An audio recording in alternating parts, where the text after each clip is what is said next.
Hello everyone, मेरा नाम सौरभ चौधरी है और आज मैं एक नई वीडियो लेके आया हूँ जिसका टॉपिक होगा taxation of intraday trading and it's set of provisions. कि इंट्राडे ट्रेडिंग क्या होता है और उसको हम सेट ऑफ प्रोविजंस क्या होते हैं। तो मैं वैसे स्टार्ट करता हूँ कि इंट्राडे ट्रेडिंग होती क्या है। इंट्राडे ट्रेडिंग होती है कि जब हम shares with in the day, मतलब एक दिन में ही खरीदते हैं और उसी दिन उसको सेल कर देते हैं, उसको हम इंट्राडे बोलते हैं।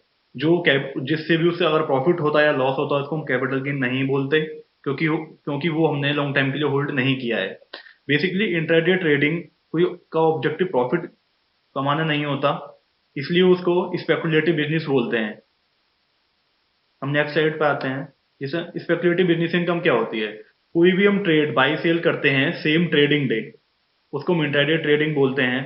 और एनी गेन जो भी उस पर गेन होता है उसको स्पेकुलेटिव एक्टिविटी बोला जाता है। नॉन स्पेकुलेटिव बिजनेस क्या होता है या नॉन स्पेकुलेटिव बिजनेस इनकम क्या होती है। नॉन स्पेकुलेटिव बिजनेस इनकम होती है जो फ्यूचर्स के साथ करते हैं, फ्यूचर ऑप्शन स्टॉक के साथ हम करते हैं और उसको हमारी टोटल इनकम में ऐड किया जाता है, उसके हिसाब से हम अगर टैक्स स्लैब रखते हैं।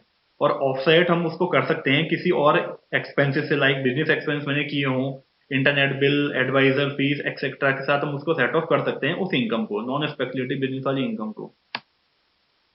इसके लिए आईटीआर फॉर्म क्या होता है। अगर हम सैलरीड पर्सन है और हमने कुछ लॉस या गेन किया है इंटरडे ट्रेडिंग में तो हमको आईटीआर 3 फाइल करनी होती है। ये सबसे ज्यादा गलती होती है कि जो सैलरीड पर्सन होते हैं वो आईटीआर 1 फाइल करके छोड़ देते हैं और वो भूल जाते हैं कि मैंने कुछ इंटरडे ट्रेडिंग में किया है, कि जो बाद में उसके लिए कि नोटिस वगैरह आने के चांसेस बहुत होते हैं। तीसरा है कि टैक्स ऑडिट कब एप्लीकेबल होती है। टैक्स ऑडिट एप्लीकेबल होती है अगर मेरी टर्नओवर 1 करोड़ से ज्यादा होती है या मेरे कुछ लॉसेस होते हैं इंटरडे में, तो उसमें मेरी टैक्स ऑडिट एप्लीकेबल होती है। मेरा आता है फिर set of provision in case of intraday, कि मेरे सेट ऑफ प्रोविजंस क्या होते हैं। अगर कोई भी मेरा लॉस अराइज होता है इंट्राडे ट्रेडिंग में तो मैं उसको सेट ऑफ कर सकता हूं अदर स्पेकुलेटिव बिजनेस इनकम के साथ या लॉस के साथ। अ- अगर हम उसको सेट ऑफ नहीं कर पाते तो हम उसको 4 असेसमेंट ईयर के लिए कैरी फॉरवर्ड कर सकते हैं। पर यहाँ पे ध्यान देने वाली बात यह है कि हम इंट्राडे, अगर इंट्राडे का प्रॉफिट है तो हम इसको इंट्राडे की या स्पेकुलेटिव की, अगर कोई स्पेकुलेटिव इनकम या मेरा लॉस होगा उसी से ही सेट ऑफ कर पाएंगे। नॉन स्पेकुलेटिव बिजनेस इनकम के साथ या लॉस के साथ उनको सेट ऑफ नहीं कर पाएंगे। दूसरा आता है मेरा set off of losses in case of FNO. FNO मतलब फ्यूचर एंड ऑप्शन में। फ्यूचर एंड ऑप्शन में हम कैसे कर सकते हैं, इसमें मैं लाइन बाय लाइन आपको पढ़ के बताता हूँ। The single most important reason to file FNO trading, अगर मेरा इंपोर्टेंट क्या है एफएनओ ट्रेडिंग में, कि मेरा बेनिफिट उससे कि मेरा लॉस इनकर जो होते हैं उसको हम सेट ऑफ कर लेते हैं। मेरा अगर मेरे जो एफएनओ के लॉसेज हैं तो मेरे सैलरी की इनकम से एडजस्ट नहीं हो सकते।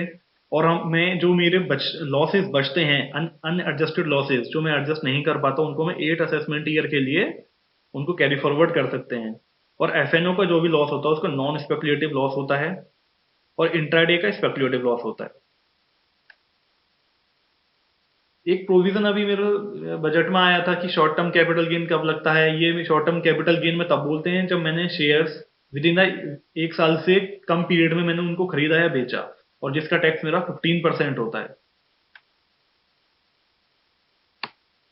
अब मैं कुछ एग्जांपल्स के साथ आपको ये इंट्राडे के लॉसेस कैसे एडजस्ट करें कैसे ना करें वो मैं कुछ एग्जांपल्स के साथ आपको समझाना चाहता हूँ।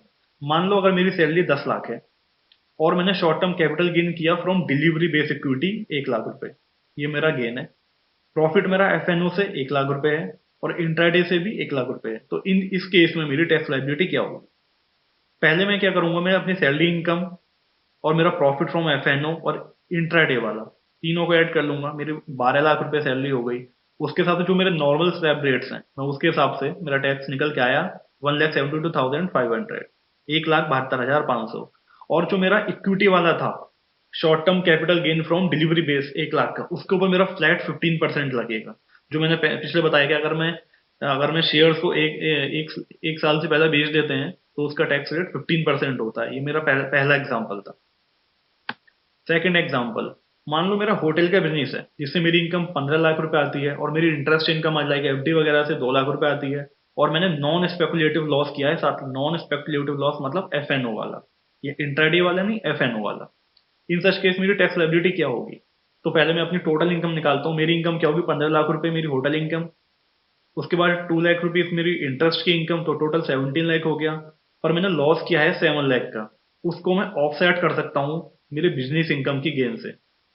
तो मेरा यहाँ पे इनकम निकल के आएगी 17 lakh minus 7 lakh, 7 lakh non speculative loss वाला, और इस केस में मेरी टैक्स लायबिलिटी निकल के आएगी 1,12,500। तो दोनों एग्जाम्पल के अंदर जो मेरा रहा है अभी का, पहला पहला मेरा पहला एग्जाम्पल था जिसमें मैंने शेयर्स डिलीवरी बेस वाले थे उसको अलग से 15% ट्रीट किया है, और दूसरे में मेरा नॉन स्पेकुलेटिव जो लॉसेस थे उनको मैंने एडजस्ट किया है अपने दूसरे बिजनेस से, जो नॉन स्पेकुलेटिव बिजनेस ही है, वो स्पेकुलेटिव वाले नहीं है। अब मेरा तीसरा एग्जाम्पल आता है, तीसरा एग्जाम्पल है, सॉरी थोड़ा आगे निकल गया, मेरा तीसरा एग्जाम्पल है, लाइक मेरी सैलरी है 5 लाख रुपए, नॉन स्पेकुलेटिव प्रॉफिट है मेरा 1 लाख रुपए, स्पेकुलेटिव लॉस है मेरा 1 लाख रुपए। तो इस केस में मेरा टोटल इनकम निकल गई 5 lakh rupees salary plus 1 lakh rupees non speculative business income. उसके साथ मेरा टैक्स निकल गया है 32,500 रुपए। इसमें ध्यान देने वाली बात है कि मेरा स्पेकुलेटिव लॉस मेरी नॉन स्पेकुलेटिव इनकम से एडजस्ट नहीं होगा। In this case I can carry forward, मैं अपने 1 लाख को कैरी फॉरवर्ड कर सकता हूँ 4 सालों के लिए, 4 असेसमेंट ईयर्स के लिए, और स्पेकुलेटिव लॉस मेरा सेट ऑफ नहीं होंगे बिजनेस गेन से। If any speculative gain of 1 lakh rupee and they are offset with each other, हाँ ये लास्ट में जो मेरा है, if I had speculative gain of 1 lakh रुपए, अगर मेरा गेन 1 लाख रुपए है स्पेकुलेटिव गेन और मेरा 1 लाख रुपए नॉन स्पेकुलेटिव लॉस है, तो वो एक दूसरे से सेट ऑफ हो सकते हैं क्योंकि वो मेरा नॉन स्पेकुलेटिव लॉस है। नॉन स्पेकुलेटिव लॉस को मैं स्पेकुलेटिव गेन से एडजस्ट कर सकता हूं, पर वाइस वर्सा नहीं कर सकता। Thank you so much friends.